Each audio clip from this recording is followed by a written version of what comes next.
Look at this person. They look okay on the surface, right? Maybe a little stressed, maybe just having a quiet moment.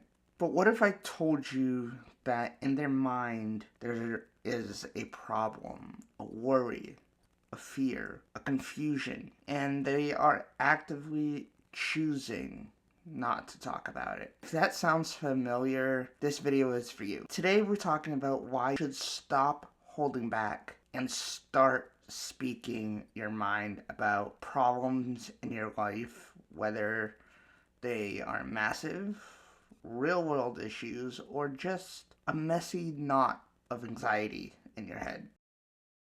Look, we've done it all. We worry about sounding dramatic or burdening our friends and family. Or maybe the problem feels so silly that we're embarrassed to say it. So we stuff it down, we swallow the words. But here's the dangerous truth: problems, real or perceived, don't disappear just because you ignore them. They don't just sit still, they start to mutate. Holding back impacts your mental health in strange, subtle, and often unexpected ways. So if silence is the trap, what's the key? It's simple, but profoundly powerful: verbalization. Now think of it this way: when you finally speak your mind, three things instantly happen. Hearing your own words is like taking a messy journal entry and turning it into a structured report. The problem leaves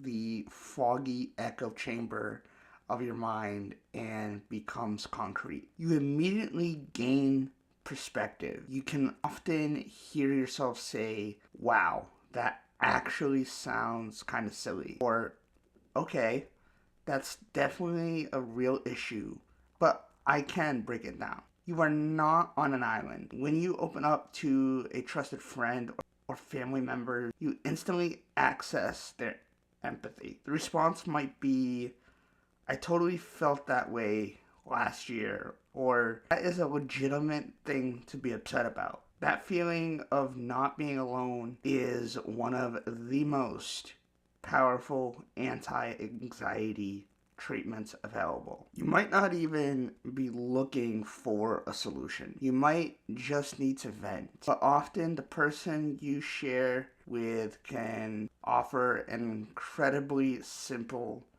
practical insight you never considered. Now, the weight isn't just on your shoulders, it's a shared load. Okay, so we know why we should talk, but how do we overcome the fear of opening up? It takes practice, but here are 4 steps for you to get started. Start small. Don't try to unload 5 years of trauma in one go. Start with tiny admissions.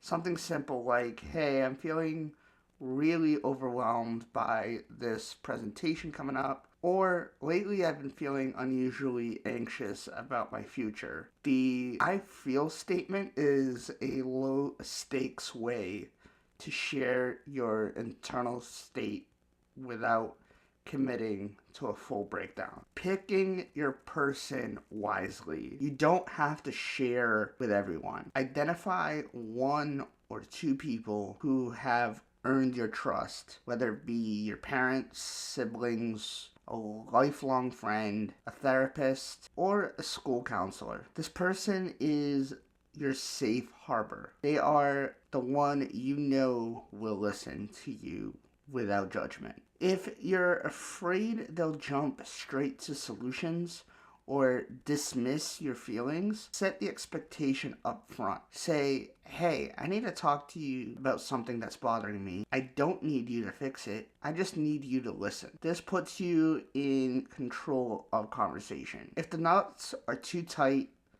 or the problem feels too big for a casual chat, remember that there are professionals trained specifically to help you unpack these feelings. There is no shame in seeking help. It is a sign of strength and self-care. Think of your mind as a backpack. Every problem you hold back, every worry you refuse to share, is another rock you're putting into that bag. And eventually, that backpack will get so heavy, you'll barely stand up.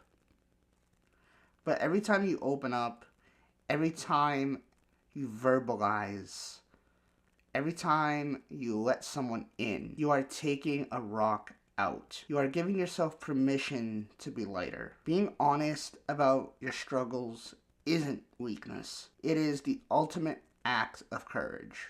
It is the first step toward finding clarity, compassion, and a genuine path forward. If this video resonated with you, hit that like button and let me know in the comment section, what is one small step you're going to take today to verbalize a worry? And if you know someone who needs to hear this message, please share this video. We'll see you next time.